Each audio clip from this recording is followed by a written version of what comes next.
Hey,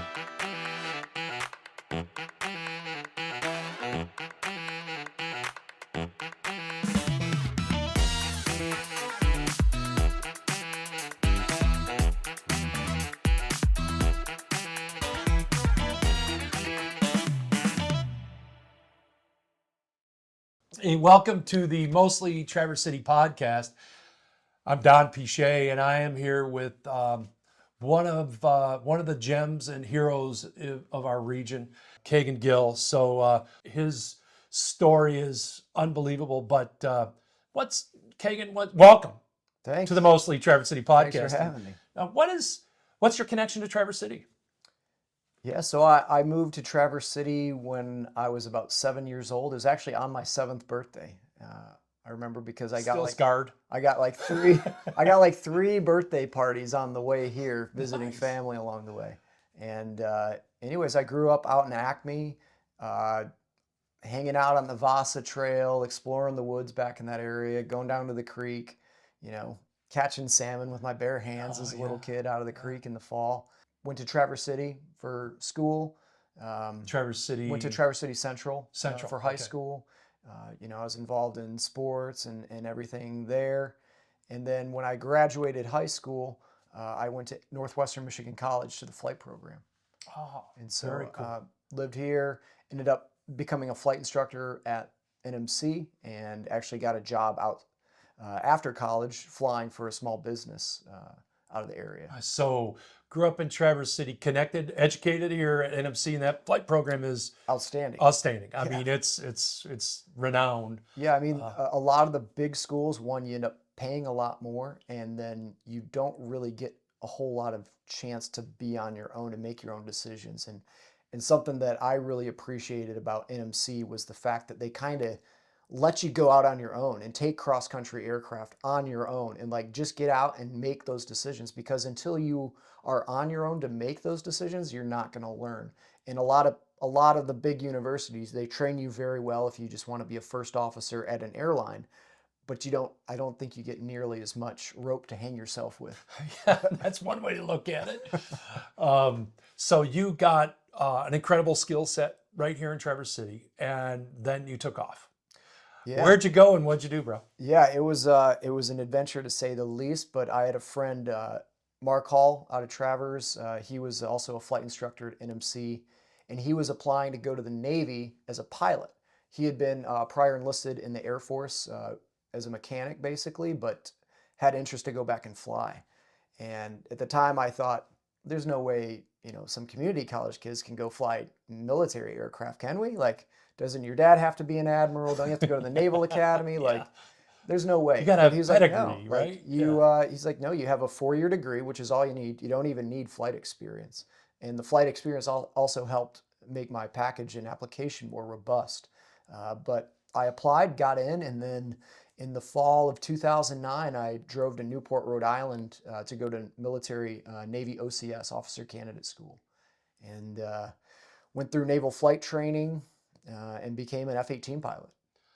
And F-18 is kind of renowned in the Traverse City area, right? Oh yeah, yeah. If you ever go see the Blue Angels, those are F-18 Super Hornets now. They've transitioned over to the same aircraft that I flew while I was So active I'm duty. sitting next to and having a conversation with a real Blue Angel pilot. No, no, I didn't fly Blue Angels. I Well, wasn't a Blue the Angel, plane, the same plane. but I was a naval aviator and I flew the F-18 Super Hornet. Gotcha. Which is the same plane as the Blue Angels. Yes, Okay. same aircraft. Close enough. We'll call it. I thought. So you have. I got to meet you at this Charlie Golf One thing where you were a speaker Yeah, at this, and that Charlie Golf One. If you're not familiar with that organization in Traverse City, check it out. They're doing amazing things for vets in our area, and but your story. You remember I came up right afterwards, and yeah. with wet eyes, and it was incredibly moving. And I don't want you to spill all the beans, but can you share a little bit about kind of the the miracle that you're just sitting here right now, and we're having this conversation? Yeah, and in sort of a short format, and you can learn a lot more about this, and I'll tell you how after. But In short, I was a young naval strike fighter pilot. I completed about 3.5 years of flight training.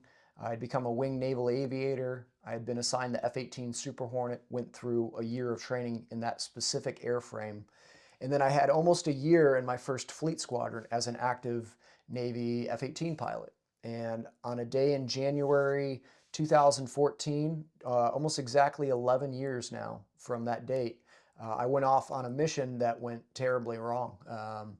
I ended up in an aircraft that was out of control, diving at the Atlantic Ocean, and I had to eject nearly the speed of sound. And at 695 miles per hour, I pulled that ejection handle 2 seconds before impacting the ocean at the steep dive. And miraculously, I'm here to tell the tale.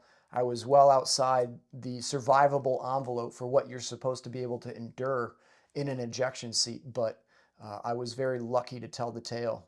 It was devastating to my body physically, brain injury, broken neck, broken arms, legs, extensive nerve damage, artery damage, just the impacting the sound barrier at 0.95 indicated Mach, which is 95% the speed of sound, was just devastating. It was 100 times the force of a Category 1 hurricane impacting my body instantaneously.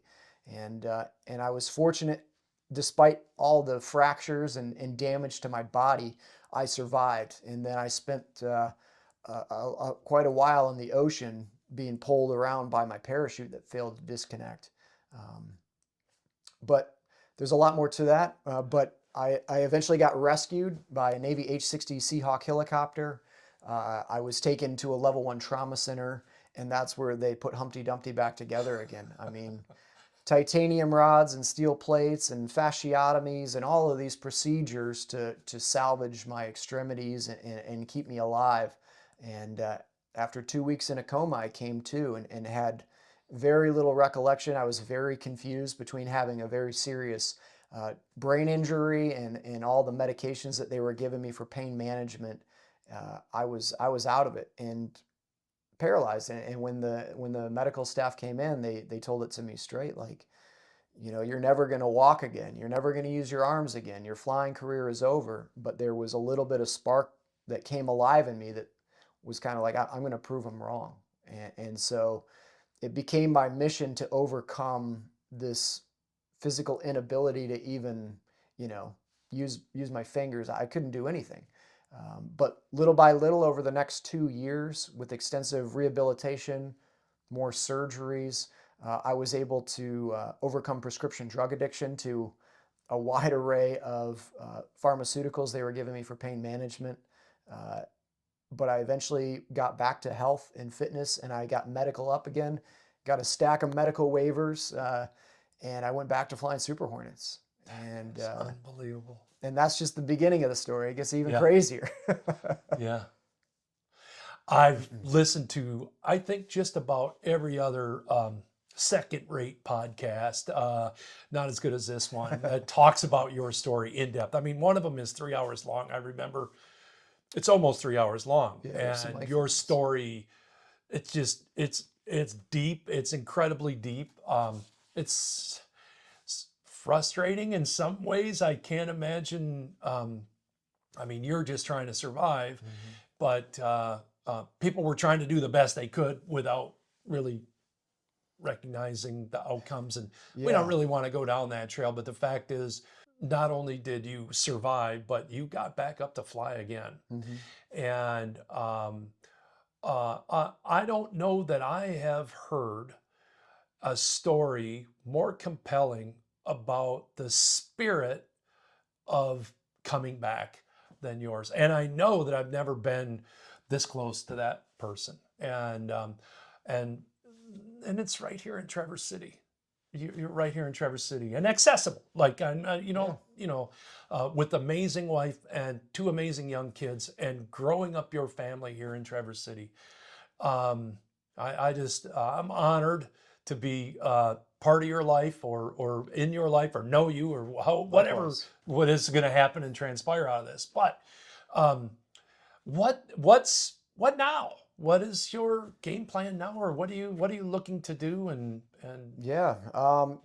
Is part of my journey of healing and back to health and regaining physical, emotional, spiritual well-being, I went through this over decade long process. And I don't know that that ever ends with, keeping your health going. It's a constant project. But through that, I've really seen how much I want to be able to give back and share my story to help inspire others that are struggling.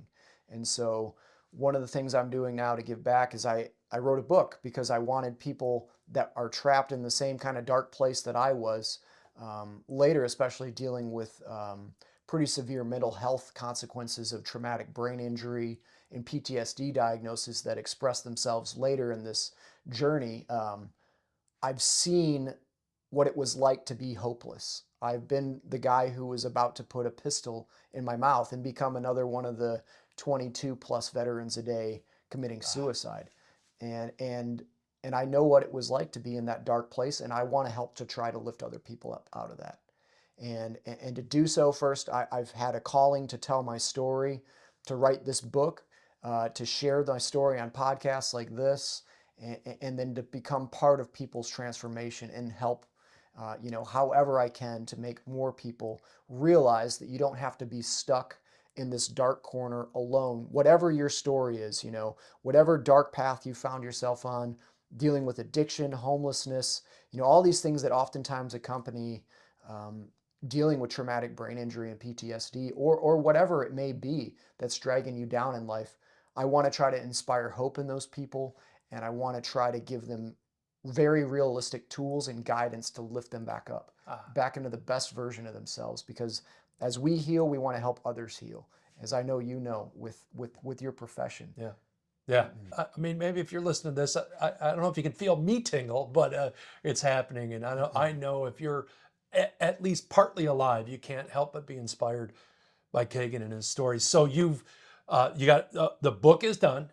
The Book's book is done. called Phoenix Revival: The Aftermath of Naval Aviation's Fastest Survived Ejection. But you should be able to find it just by looking up Phoenix Revival. It's on Amazon now. The release date is January 21st, but you can pre-order it now. It'll be hardcover. We also have a paperback, ebook, and it'll be on Audible. So a lot of different ways you can read it. And do we have a connection to get it into Horizon Books here yet? Yeah, actually, I just went and spoke to them before I came over here, Okay, awesome. And they already have it in their system, and I'm going to start promoting it and hopefully get a book tour set up or a book Perfect. signing event Yep. set up there. But Awesome. they need to see it actually available, and they need to see some interest in it. So help me make that interest. Oh, And, that would, yes, and, yes. and So we'll we'll get have the it out there. notes on how to get the book and how to get it, and stay close, and we'll keep you posted as to where you can meet Kegan live for this. Well, it would be simply amazing. What else? What other kind of stuff do you have? I Yeah. know I met you through speaking, Yeah. and I've been basically getting paid to speak now for the past 2 years. So I guess you could call that a professional speaker at some level. And I just kind of fell into that by chance, but I've really enjoyed it. And everything from nonprofit fundraisers to corporate retreats, mastermind events. I did a high school commencement ceremony, universities. I spoke at the University of South Carolina. I've been all over the country and appeared, speaking quite a bit over the past couple of years. And I really enjoy that and sharing my message that way. And I mean, that's how I met you. yeah, So it's a yeah, great way to network as yeah. well. And on Well, we top, are. I can just to say that our community is blessed by you. But the cool thing is, you are going out and touching these little communities. And the funny thing is, and this, people don't even know your story in your own backyard.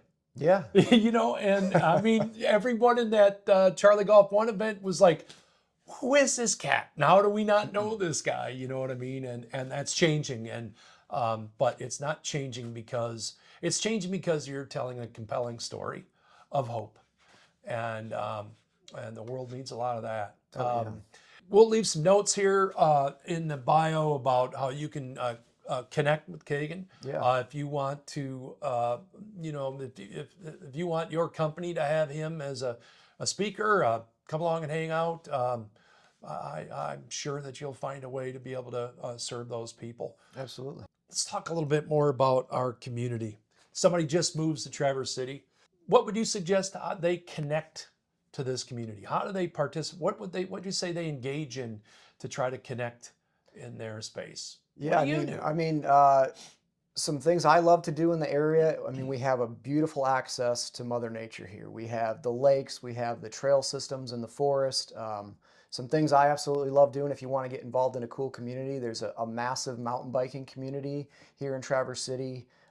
There's group rides all throughout the week, whether you're a road biker or a mountain biker. If you haven't been out to Glacial Hills yet, we have an outstanding trail system out there near Bel Air.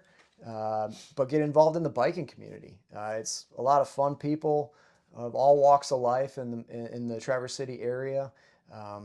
Something else I enjoy in the area, there's some outstanding martial arts at Sung Lee Martial Arts Academy over on 3 Mile Road. If you want to get your kids into it, there's a whole bunch of different kids programs. And for adults, they have jujitsu and I believe taekwondo and a number of other classes offered. But another way to meet some incredible people and get physically active and have some fun. Another community I love out here, which most people probably don't even know we have, but there is a surfing community. And I prefer going in September when the water's warm, but there's guys out doing it right now out on Lake And it's Michigan. January, right? It's Yeah. just so everybody knows. Yeah. Yeah, it's January. There's snow, there's ice, but that doesn't have to stop you from getting in the water with the right equipment. So the daredevil in you just won't go away, will it? No, I don't think it ever will. It's tamed down a lot, though. It's tamed I down a wouldn't lot. want to know. You know, yeah, it's tamed down a lot. You have 2 amazing young kids, an incredible wife who I've got to spend a little time with. You're going to recommend a date night spot in Northern Michigan. yeah. What's that for you? I know a couple of my wife and I's favorite spots. When we want to bring our family, we really like going to Taproot because Okay. there's something that everybody likes, and we like going there, just us. And I think our favorite spot to go is the Cook's House Oh in Traverse City. If it's just my wife and I, that's kind of our special date night spot. yeah. That's a pretty Very nice place. cozy, Yeah, intimate, outstanding food. it sure is. Okay, and I thank you for your time, and Pleasure. Thanks for having me.